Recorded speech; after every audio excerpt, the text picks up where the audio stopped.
Okay, so today we're going to talk about 5 crazy things that you probably don't know about Animal Crossing New Horizons. Don't worry about what I'm wearing, it's not important.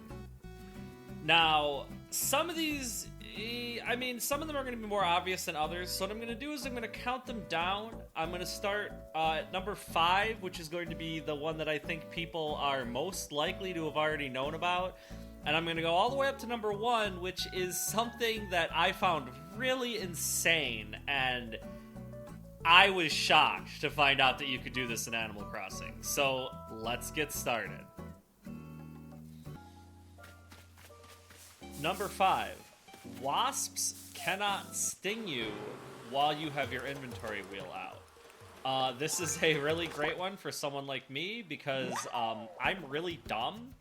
And I often forget to take my net out before I shake trees, which, as many of you might realize, is a bad idea because you're very likely to anger some wasps.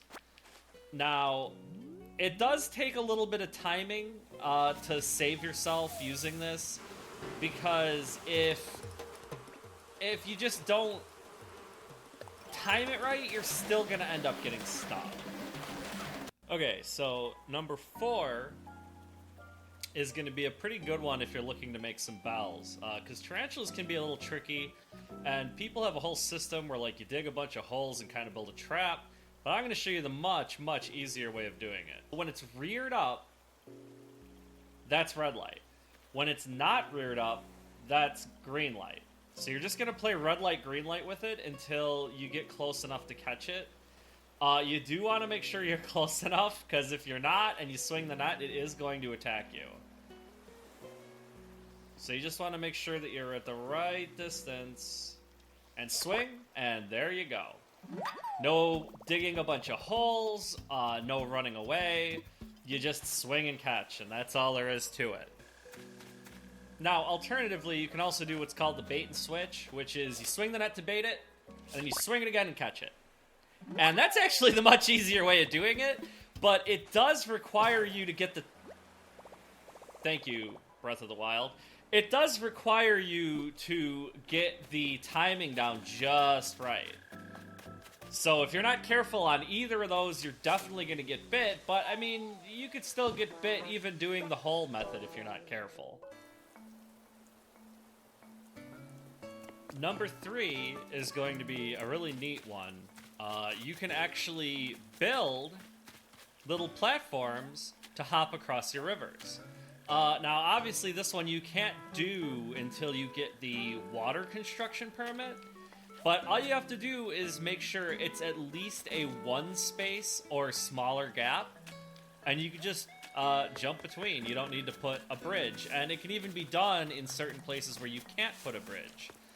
So, like, I have a bridge over here, which is nice, I can get across, but if I'm following my beaches, like looking for manila clams, for example, or looking for seashells, and I want to get to that other beach quickly, I could just jump across instead of having to run all the way over to my bridge, or without having to build a bridge here, which wouldn't look very good.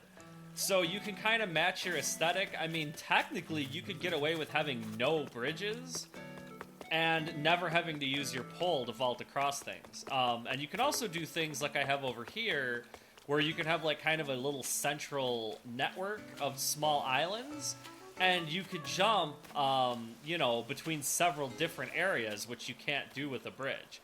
So like I could jump right to my house, I could jump over to that part over there, or I could jump across this way and go to like where my campsite and some of my hybridizing is.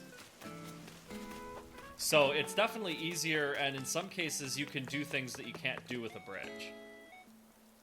Number 2 is going to be another good one for if you just want to redecorate a little bit. You can actually pick up and move your mailbox. I didn't realize that for a while, but it's pretty cool. You can't, like, move it once it's down. Like, you can't push or pull it.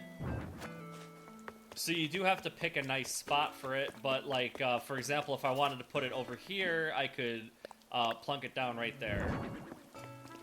And I noticed that they do mention it to you once you get your house upgraded to a certain point, but I was able to do it, I think, before I had any upgrades, or maybe even just one upgrade.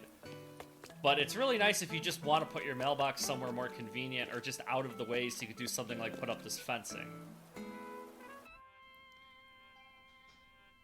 And number one, drum roll please, is what you can do to get rid of fruit that you've eaten.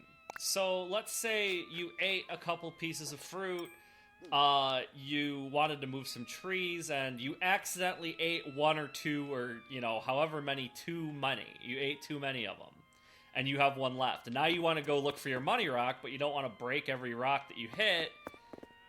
There's an easy way to get rid of extra fruit you've eaten. You can poop it out. So you just have to go to any toilet, sit down on it for a minute, and there it goes. And that takes care of that.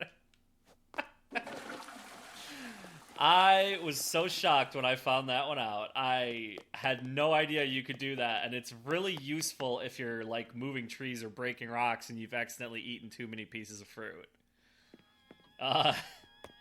So yeah, that's about it. If you think I missed anything really crazy, let me know. Maybe I'll do another video, or, you know, you could let other people know in the comments. But, you know, if this video was helpful or funny, make sure to like and subscribe, and hit the bell if you want notifications. Other than that, have a good one.